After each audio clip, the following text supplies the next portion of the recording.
In a nation that once prided itself on being a beacon of freedom, thousands are now marching in the streets, not to celebrate democracy, but to reclaim it. The signs they hold are not declarations of hope, but warnings of a system on fire. And the voices shouting in unison are not echoes of division, but a desperate plea to be heard. Welcome to TVAI, where the truth is not what we're told, but what we find between the lines. This is not just news. This is the pulse of a society standing at a crossroads. Tonight, we take you inside the storm sweeping across America in 2025. A year when resistance became routine.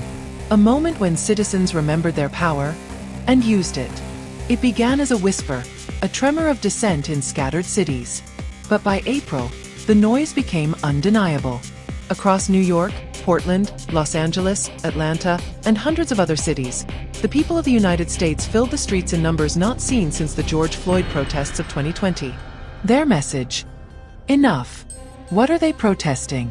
The policies, rhetoric, and direction of a man who's returned to power. Donald J. Trump, now in his second term as President of the United States. But this time, the resistance is more organized, more urgent, and more widespread. It started with the announcement in early March 2025 of deep federal budget cuts targeting Social Security, Medicare, scientific research, and environmental protections.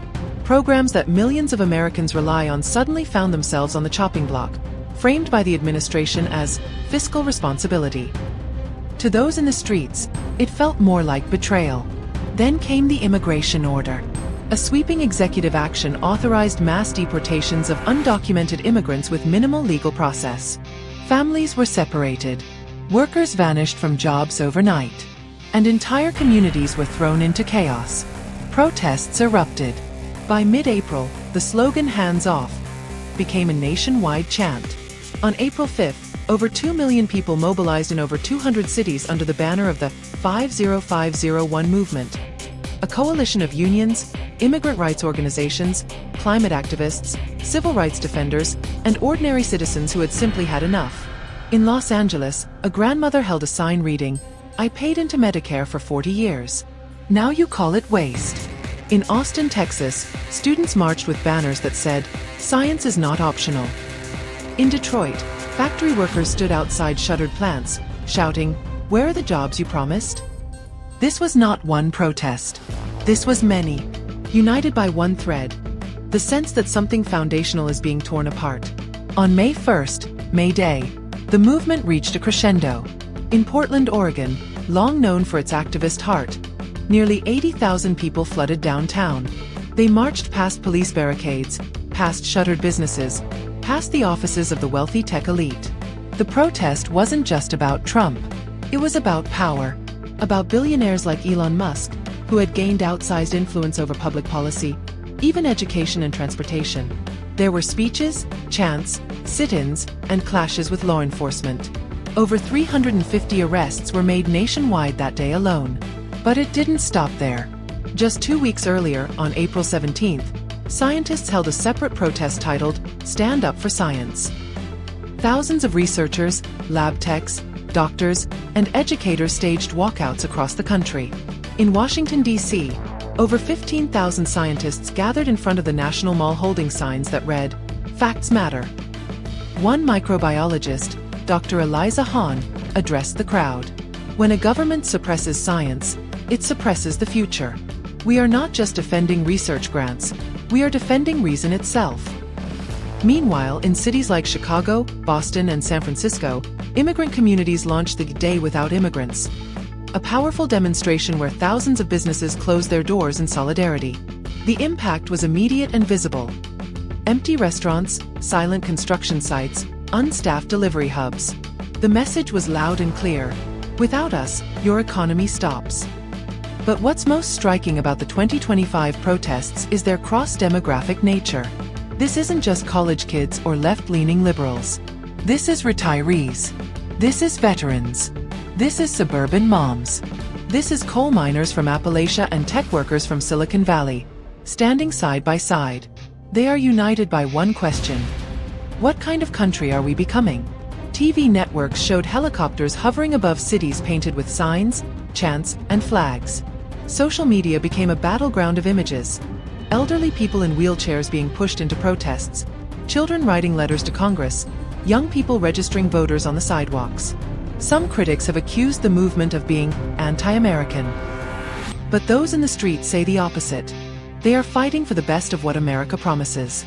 In an interview with TVAI, activist Maria Delgado, an immigrant rights organizer in Phoenix, said, "When my family came here, we believed in the American dream.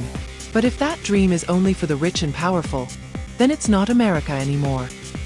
President Trump, for his part, has dismissed the protests as radical disruptions funded by the deep state. In a televised statement, he said, "These people don't represent real Americans. Real Americans know we need tough choices to fix this country."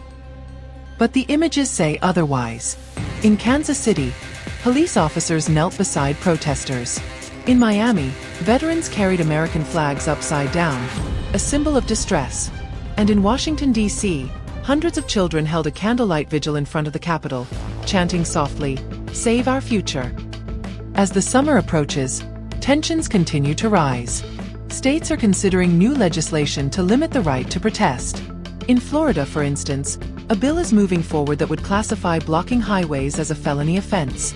Civil rights groups are fighting back in court, but the struggle is ongoing. And while the streets may quiet between marches, the resistance is far from over. Because this isn't just about one man. It's about a generation refusing to be silent. A country asking hard questions. A people rediscovering what it means to stand together, even when everything else feels like it's falling apart. From the banners in Chicago to the chants in Seattle, from the silence in scientific labs to the roar of the May Day crowd, one thing is clear. America is not asleep. America is awake. And it's marching. Even as Congress debates bills behind closed doors and pundits argue on television sets, the real story is unfolding on the streets. It's written in chalk on sidewalks. It's painted on murals by communities who refuse to be erased. It's whispered in classrooms, shouted at rallies, and carried in the quiet determination of everyday citizens. In Phoenix, a teacher began every morning in her public school classroom with a new quote from protest signs. Her students, only 12 years old, now speak about democracy with a clarity many adults struggle to summon. In Nashville, a group of musicians started the March Music Collective, writing songs drawn from chants and testimonies heard in the protests, giving new life to folk music as a weapon of peaceful defiance. This movement, messy, passionate, often contradictory, is not waiting for permission. It's moving with its own rhythm, its own code of honor, and its own sense of purpose. The streets may quiet, but the message echoes on. Truth, unity, and hope will always find their voice.